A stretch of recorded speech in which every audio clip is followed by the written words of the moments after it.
I'm going to give you a little quick tour of our chicken coop and some of the different features that we put into it.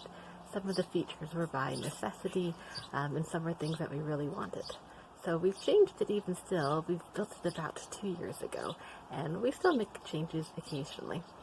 So hope you enjoyed. Let me know what you think. I'm going to give you a tour of our chicken house and run. We have outside access to the nest box. There's Coco. We've got room for 3 hens in here, so 2 ways for them to come in.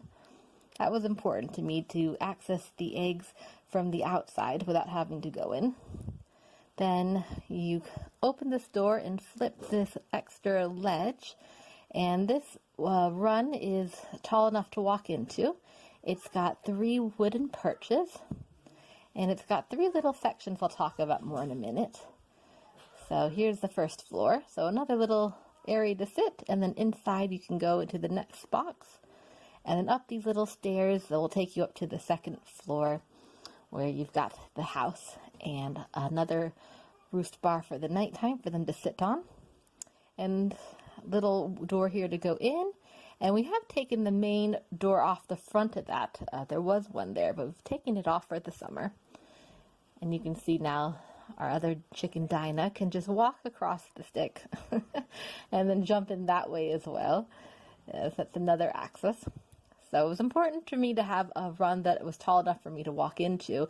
And since we only had a limited amount of space building on this floor print of an old, I think, coal shed cement slab, kind of determined the size and where we put this. We really wanted to maximize space in here with all these vertical perches and different levels to get as much space and access for the chickens as possible. And I think about 6 hens is probably the max I would do in our garden and in this coop. Here's a partition we built. It was also important to us that we could section off the house and coop into different areas. So you could put an injured chicken, let's say now, here in this separate part, and they could have their own food and water, and they'd be safe. And on the other side, we use that same wood partition to make a different separate area from the rest of the house and run. We kept our 3 new chicks pullets in there this year. So the bottom bit's the frame, and on top is like the chicken wire with some wood around the edges, and that hangs above it from one of the roof pieces of wood.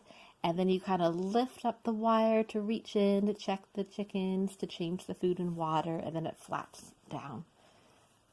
We put an automatic electric door opener that really helps with the chores of letting them in and out in the morning and the evening. I can be really busy with the kids, with work, so just being in the kitchen and looking out the window, I can see them all. I know they're okay, but the luxury of not having to go out there sometimes when I've got the baby and having to actually physically open the door and find them all is really nice. It's worked out good. And so most of this design is kind of based on our limitations. You know, it had to go in this corner. It had to be this size. But limitations can be really helpful because sometimes when you could do anything, then you kind of almost don't know where to start because you're like kind of paralyzed with too many choices. So when you start with your limitations, then it's kind of like, oh, well, I have to do this, have to do that. And you get creative and you get innovative, and that you do something really different that maybe no one's done exactly the same look of or the same design of. So don't be discouraged if you've got limitations like I did. We had limitations with our location here in this corner, with the size, with our budget, with the time we had available, but we still came up with something really cool and really different that works just for us. And this might not be perfect for everybody, but it works great for our situation.